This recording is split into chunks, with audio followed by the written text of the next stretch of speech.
How many discounts does USAA Auto Insurance offer? Too many to say here. Multi-vehicle discount, safe driver discount, new vehicle discount, storage discount, legacy. How many discounts will you stack up? Visit USAA.com/auto discounts. Restrictions apply. Welcome to Schmactors, a podcast series that seeks to answer the question, are Hollywood actors all spoiled, vapid, vacuous, and vain ingrates, or do some of them actually have interesting views on issues of the day? Or is it a mixed bag? James Marsters and Mark Devine are putting themselves to the test. They're leaving it up to you to decide if they're interesting or just plain nuts. Listen as they peel back their craniums, share the surprising thoughts that fill their heads, and draw back the curtain on the world's zaniest town. Heidi ho, neighbors. Heidi ho. Oh my God. I was driving here. I could not wait to get here. Sun shining. So I want to remind people we are taking questions, and you can leave us a voicemail at, where do we go, Jason? Schmactors.com. That's SCHM actors. Schm actors. SCHM actors. Yeah. That's right. Okay, so you leave can go a there voicemail. and and you can ask us questions. You can also type them out if you want to, and you can do that at schmactors.com as well. And we love your questions, and we're just answering them and trying to be funny. Give us the weirdest ones, the whatever. I'd just love to hear people's voices and, anything. If you want to remain anonymous, you can. Yeah, or make up a funny name, you know? And you could pretend to be from a different country. We don't care. Just we want the questions. That's good. Pickles and pork chops. Yeah, I like that. If you could make it like a really far-flung country, you could be in Bama. We don't care. You could do Bama? Alabama. I was watching football. All the football players are never from Alabama. They're from Bama. Sounds cool. Yeah, that's true. Yeah. This is where I drop out. We're having Guys' Day today, if I can say that. We call it Guys' Day because Mom's working at the hospital, and I like it because Jackson's almost a little more mature around me, which is nice. Where he's like, he said, he goes, "Hey, Dad, the Chiefs played last night, right?" And I'm like, yeah, they played last night. So you go ahead with the story. I can't listen. I haven't watched the game yet. I'm taking off my. Oh no, don't. I'm not going to go into it. And I said, no, they played last night. And he said, okay, so this Saturday and Sunday we can do whatever. And I'm like, yeah, absolutely. And, he'll say, for breakfast, I'm thinking I want chicken. And I'm like, you want chicken with your ketchup? And I'm like, all right, man, whatever. It's Guys' Day. Let's do it. And he's like, I feel just like, staying in the house today. And I'm like, that's all good, man. And so then I'm reading the news. And on my phone, I hear, Dad. And I don't look up, and I go, yeah. And he goes, look. And I'm not looking, and he says, Dad, look. And I look up, and he's like fully erect, naked. And suddenly I'm like, divine. Suddenly I'm like, he knows how to get your attention.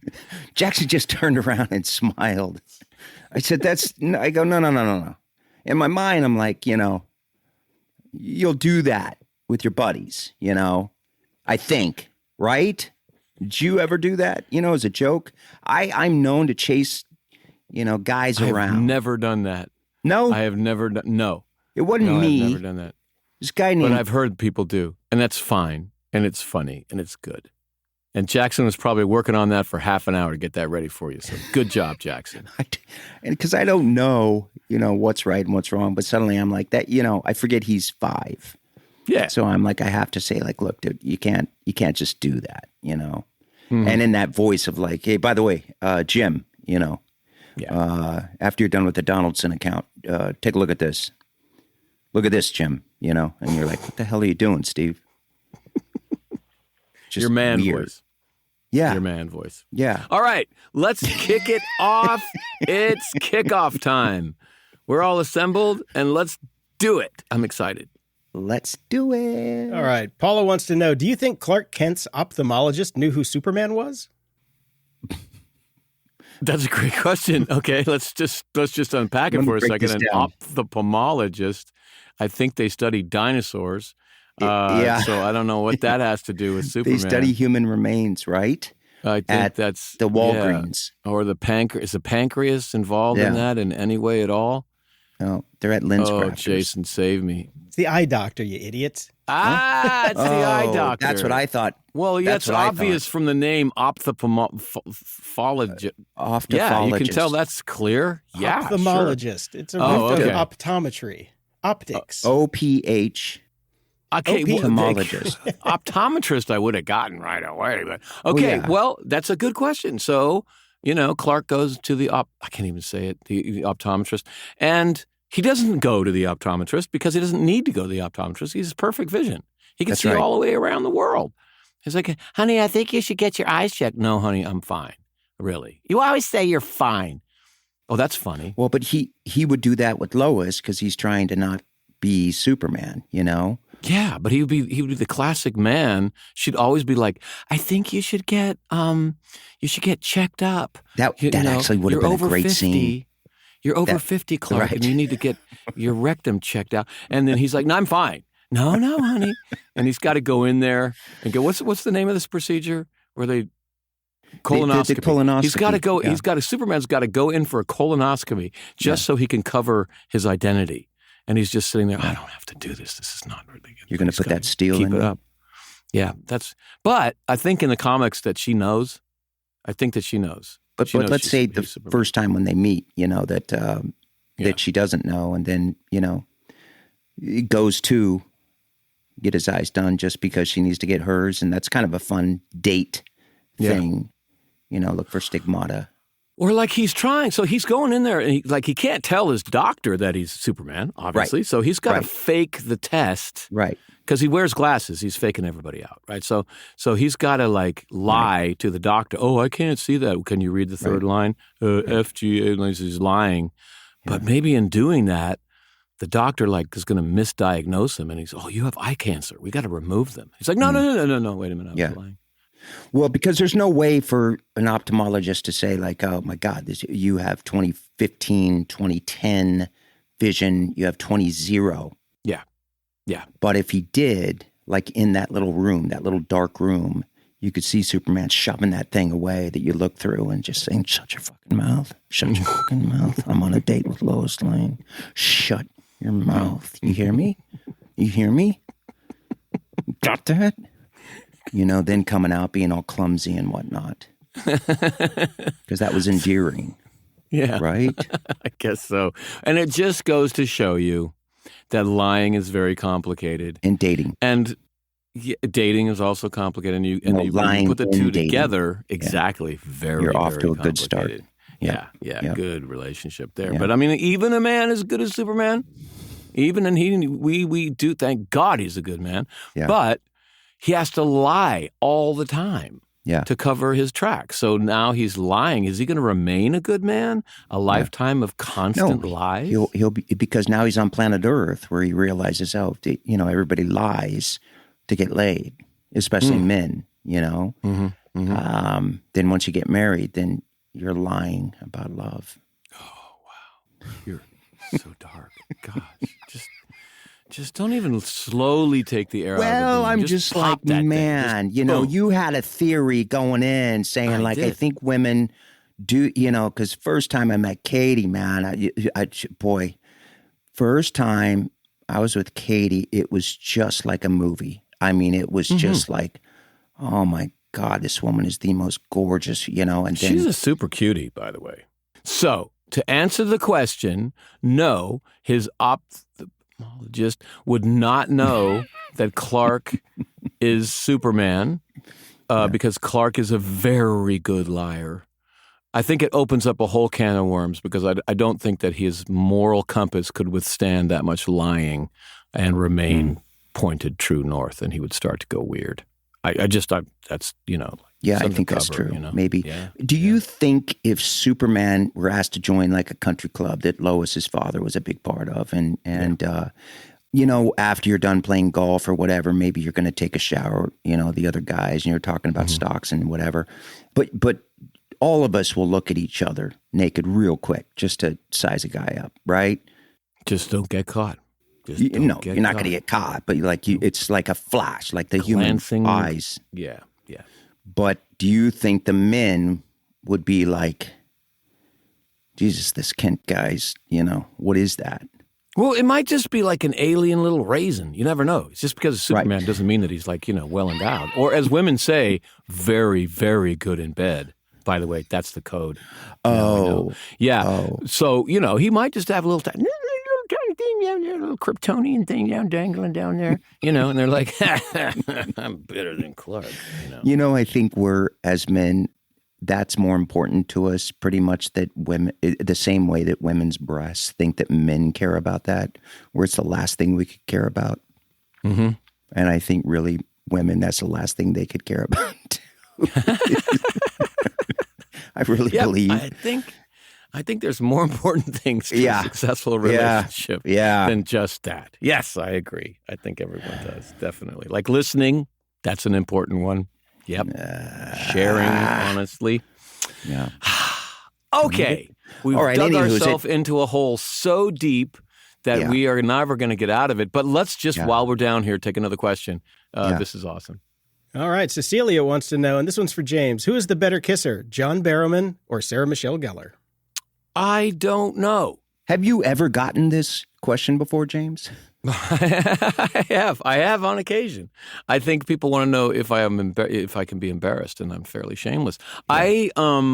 I don't know because screen kissing is not kissing, and the point is not to make the other people. When I'm kissing a person in life, I'm trying to make them think that I'm a good kisser. I'm trying to give them some kind of good experience, right? You're focused on them. Or get a good experience for myself. And or you're focused on you.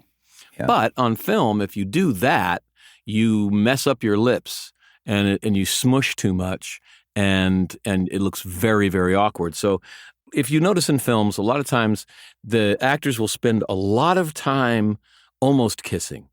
And then they back off a little bit, and then they go back toward each other a little bit, and then they kind of pause. And then right as the lips touch, they cut off of it before they start smushing and looking stupid. So there's a whole art form. Nowadays, not in the 80s. Yeah. Oh, this is horrible. Yeah. And so it's just gross. I mean, if you really have a close-up of two people kissing for real, it's really like, whoa, God. Yeah. And so there's a real art form to it. And I remember the first time I kissed Sarah, couldn't get the take. Like, I think it took 14 takes. And she kept telling me, James, we're all so impressed that you're such a dedicated actor and you're all into your acting stuff, but please stop it. We are never going to get this shot if you keep being a serious actor and be all into it and all of this stuff. Finally, she got through to me by saying, think of this as a stunt. So the worst thing in the world is when you work with an actor who has to be emotionally into it while they're pretending to beat you up, because they tend to hurt you. Yeah. They get too into it. You really have to divorce and just treat it almost like a dance while you're doing the stunts. Otherwise, It's not safe. She's like, treat this as a stunt, James. And I finally got the shot.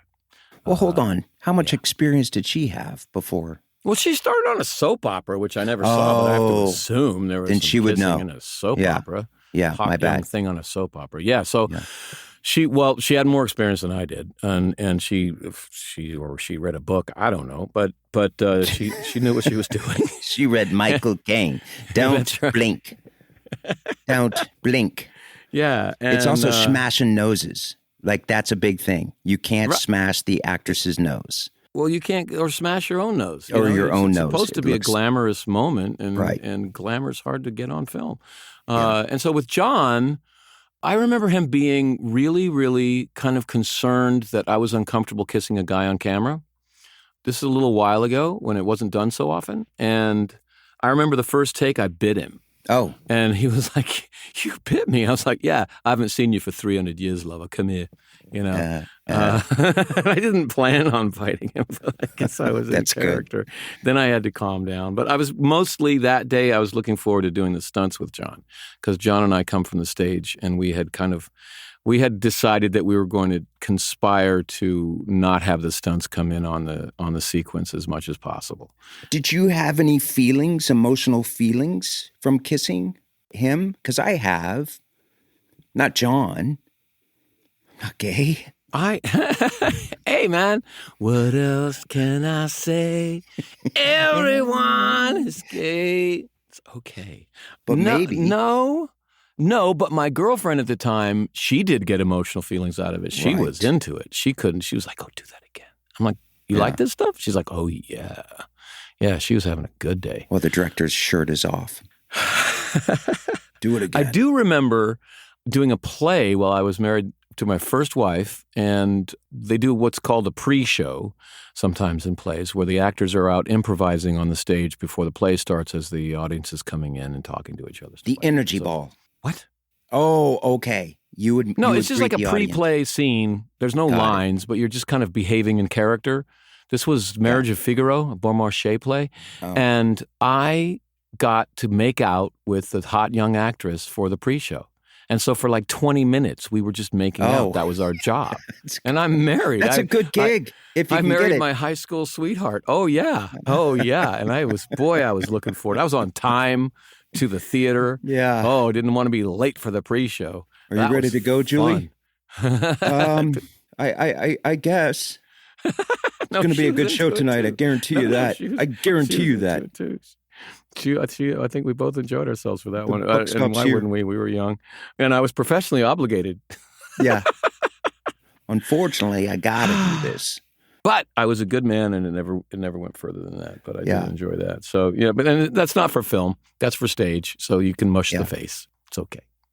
I remember when professional actors came to our Catholic school and the princess and the prince kissed.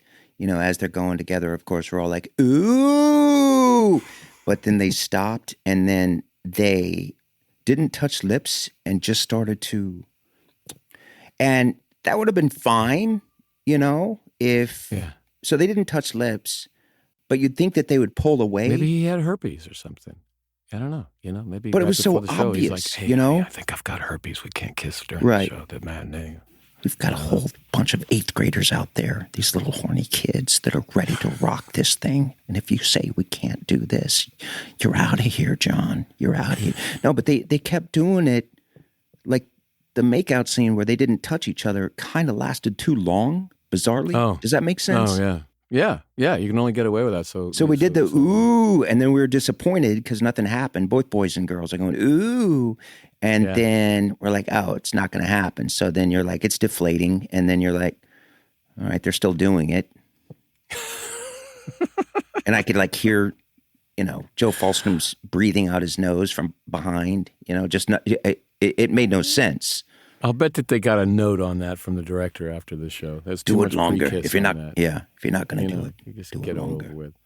All right, I think that we've answered that question. I have to be honest. I've never really kissed either of them for real. I have tried to make a shot that looked like kissing. Did you ever get turned on by kissing anybody? What, in life? Yeah. No. God.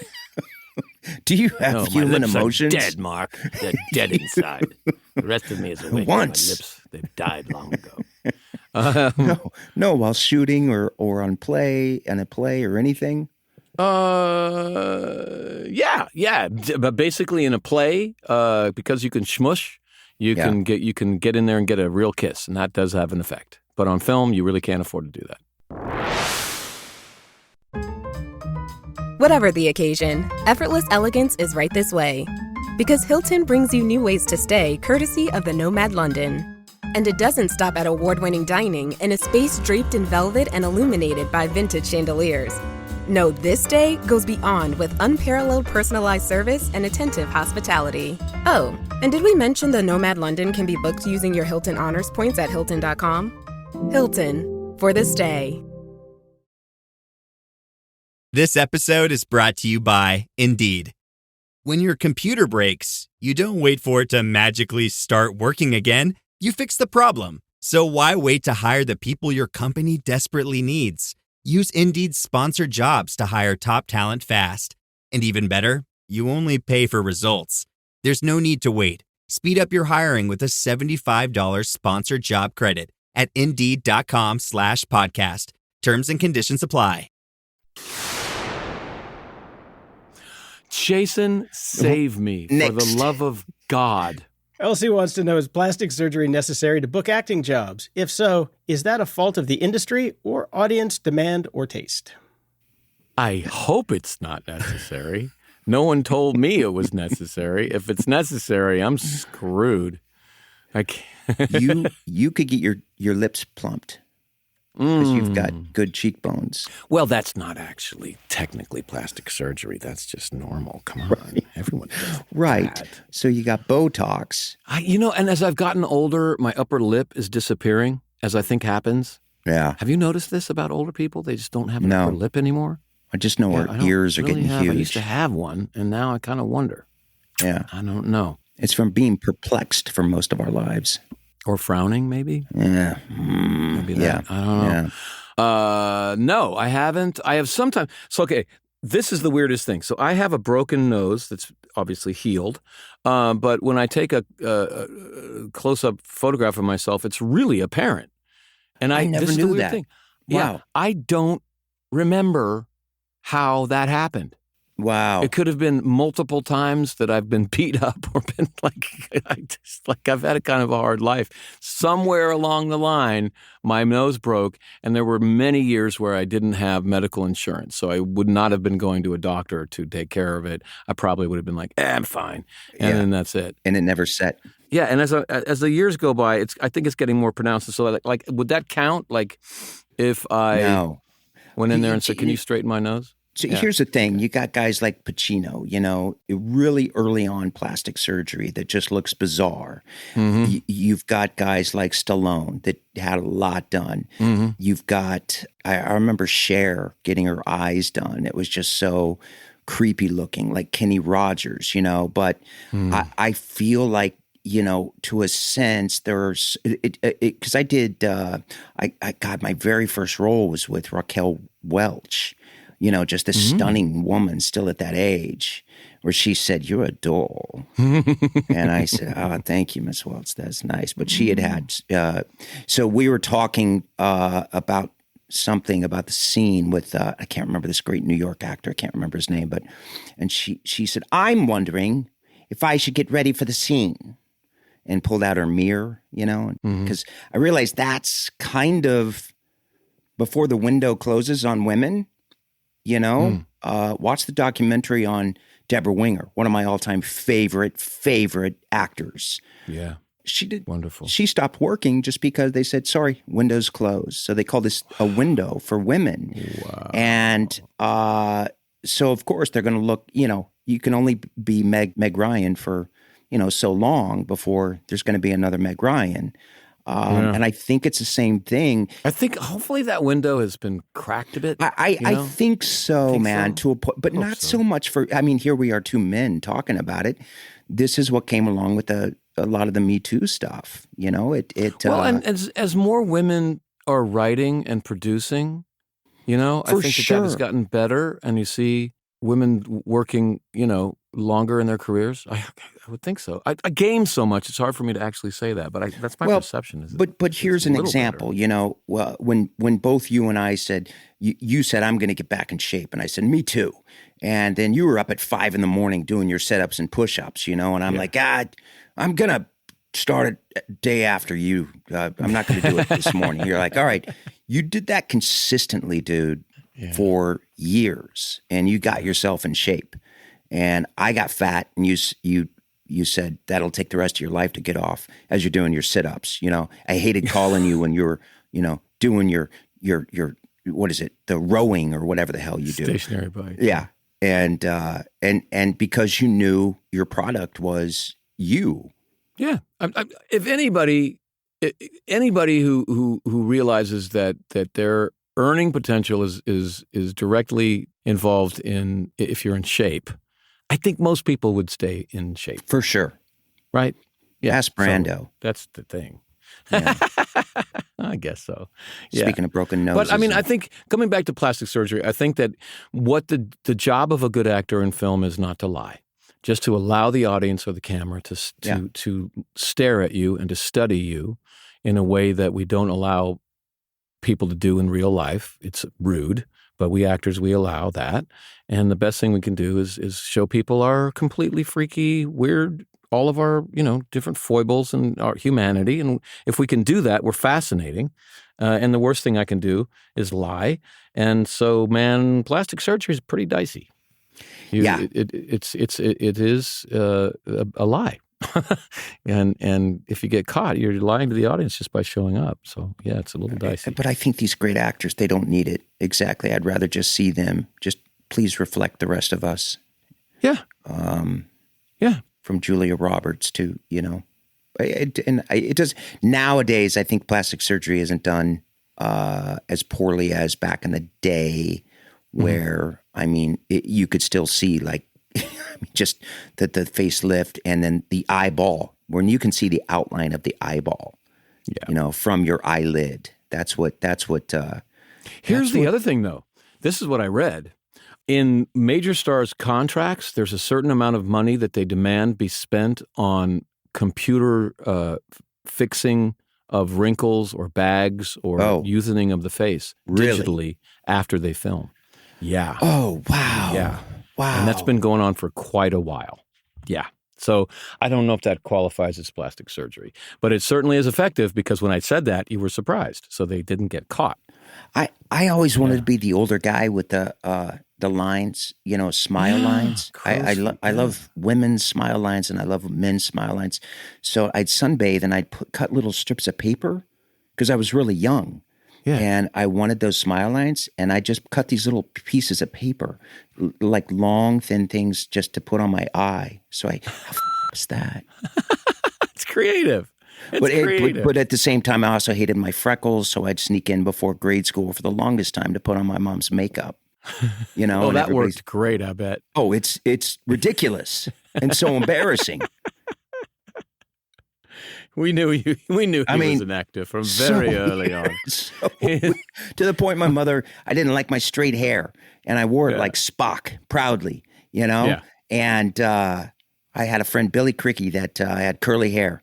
And Italian guy, and my mom said, I'd do anything to get, curly hair. And she said, well, let's work on it in the morning. We woke up at 5 a.m. She got her curling iron out and just started curling my hair. But it wasn't like tight curls like Billy had, It looked like, I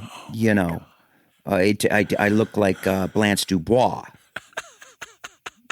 And she with makeup on. Go to school. Have a good day. Right. She's like, I think you look great, Oh, my God. Own this. And to the point that I could change, since my middle name was William, I could go by Billy as well. So I was telling from now on, my name is Billy.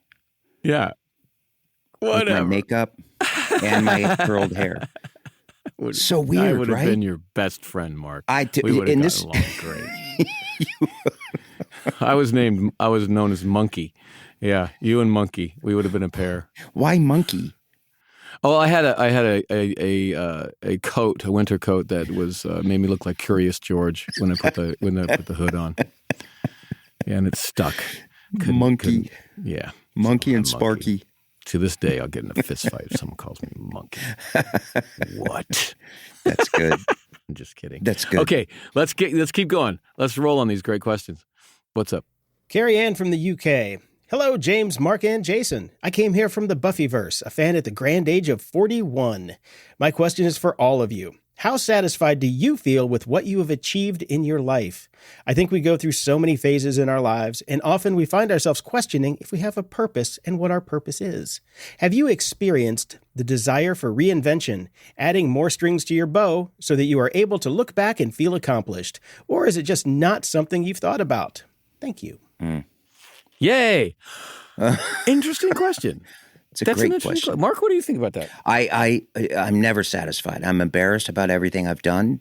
I never felt like I had the confidence or self-esteem to be fully, as good as I think I could have been. And I've gotten to a place that here's the thing. It all tore at me so much. I was constantly comparing myself with others and all of that. And I was very just, full of self the whole time. Mm-hmm. And I just started believing anybody that would hire me is, you got to be really desperate. And then I had to pull away from that and got into more producing, and failed at that so much. But I always said, like, I don't want to be 90 years old sitting in a rocker saying, I wish I had the guts to do it. And so in this act, what is this act? Is this still act 2, act 3? It's a 4-act play. Act 3, here I am, and I have the greatest gift ever in my son and my wife. And I'm like, I'll do anything. Now it's time. At this age, just turning 57, the ego is shrunken. And I'm like, I just need to be a worker amongst workers and get health insurance and support my wife, make sure my son, kind of like you, I guess, when it wasn't about so much, because I still wanted, I love the arts no matter what. I'll always do that. And I encourage my son to always do that. But for me, at some point, I got tired of the up and down EKG financial sort of, being broke, being pretty rich, and then being broke again completely, and having Giebels and Young saying, what happened? There must have been fraud, Mark. And I'm like, oh, yeah. And then realizing it's all me buying shirts at the Grove for me. Yeah, I feel like I've given the world some good television, and I'm happy about that. But I feel like I've given the world 2 good people, or I've been along for that ride at least, and that's a much bigger gift. Yeah, I think that's the biggest gift you can give to the world, is if you can add a good human to it, or just avoid adding another jerk. When I think of if I've had a good day, it's if I've talked to my kids. If I want to, someone asks me how you doing, I'll always say, I'm doing great. My kids are doing great. It's all about that. Yeah. And I think that we lie to ourselves if we think otherwise. I think you could fool yourself and think and just run on, I'm doing great. My career's great. And if you have kids and your career takes you away from your kids, by the time you're old, you're going to be like, oh, where's Daniel? He hasn't called me in a long time. You're not going to be able to get away from the truth. And, So my accomplishments, I don't know, man. I just feel like I'm having a really interesting ride. This life is, wow, what a roller coaster. And I'm just kind of happy I'm still alive. Like, I could have died. For real. I was fairly foolish. Yeah. And I remember one time my friend Gordon Hart and we were like hiking together, and I was wearing these Chinese exercise slippers because I thought they were cool. I used to wear those, dude. Hard plastic soles, yes. No friction at all, right? So he's in tennis shoes. I'm in these Chinese exercise slippers. Yeah, because no one else was wearing them. It's an 80s thing. We decide we're gonna chimney down a fissure in the cliff face. Because why not? Let's just do it. So, explain what that means. Chimney down a fissure. Yeah, so big crack in a cliff wall, right? Yeah. And so you put your back against one side of that crack, and you put your feet on the other side, and you push really hard, and you kind of shimmy down. Okay. And we thought that would be fun. Yeah. And surprise, I get in trouble. So my feet get too high. And when your feet are too high, that's not good when you're chimneying, because if you press too hard, your feet are going to fly away. You're going to lose the friction, and your feet are going to go, and you're going to fall. Or if you don't put enough pressure on, you just start, sliding down the fissure, and you might lose control, and it's just not good at all to get out of position. And I'm like, I'm in trouble, Gordon, and he tries to come down valiantly and save me. And in coming down quickly, he gets in trouble.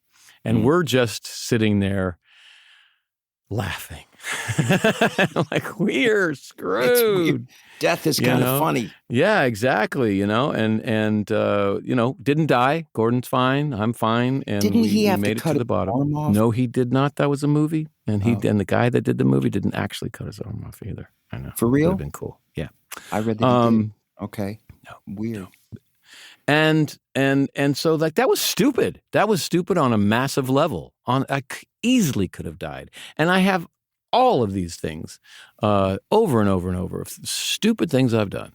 And I'm still here. And I just feel like I'm in the middle of a very, very interesting life. And I just try not to take credit for too much of it, because a lot of it's been luck. Whatever you might call success is just kind of, a lot of that was luck. So I'm just I'm just kind of glad to be here. Let me ask you this real quick.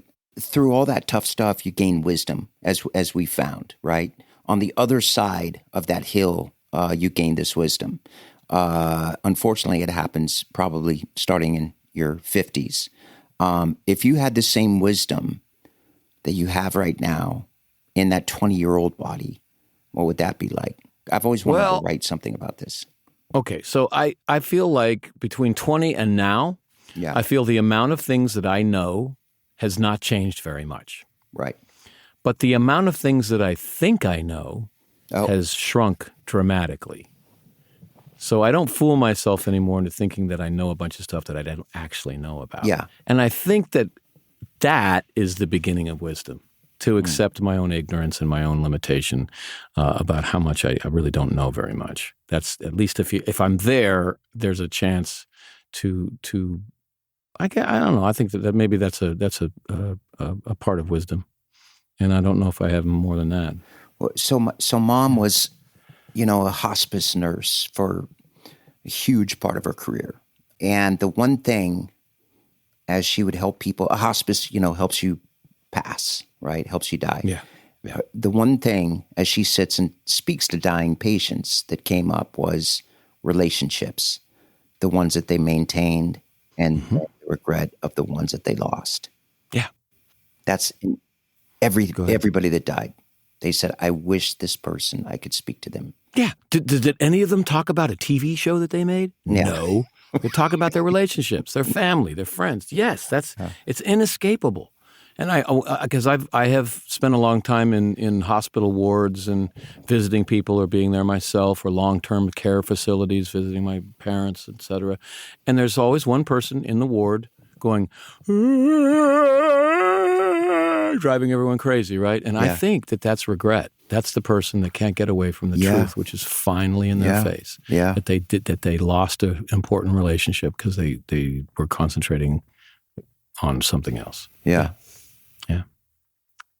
So you are a success, Mark. So you're a good dad. And Jackson is awesome. You are too, buddy. I appreciate you saying that. And I'm glad that I became an older dad, because I think my son would be telling the story of, like, I had a good mom, but my dad wasn't around much. Not that I was working on my career, just because of other things if I were younger. Yeah. So, yeah, truly everything. Can you imagine? I didn't know my dad. He was working out all the time, but he had a great body, Like he'd be in the hospital. All right. Yeah.